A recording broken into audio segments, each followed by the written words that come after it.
সিংহ রাশির ব্যাপারে বলছি। কর্কট রাশিতে বৃহস্পতির ট্রানজিটের জন্য।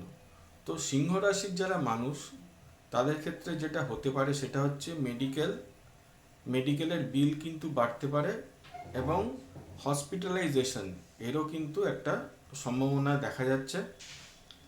দ্বিতীয়ত যেটা বলা যেতে পারে যে চাকরিতে কিন্তু কোনো ডামাডোল বা চাকরি চলে যাবার যোগ রয়েছে, অথবা আপনি ধরুন যেখানে থাকেন আর কি, যেখানে থেকে আপনি চাকরি করেন, তাহলে গৃহত্যাগ করতে হতে পারে, অর্থাৎ হোমল্যান্ডের বাইরে গিয়ে কিন্তু আপনার চাকরি করতে হতে পারে, এরকম সম্ভাবনাও কিন্তু তৈরি হচ্ছে।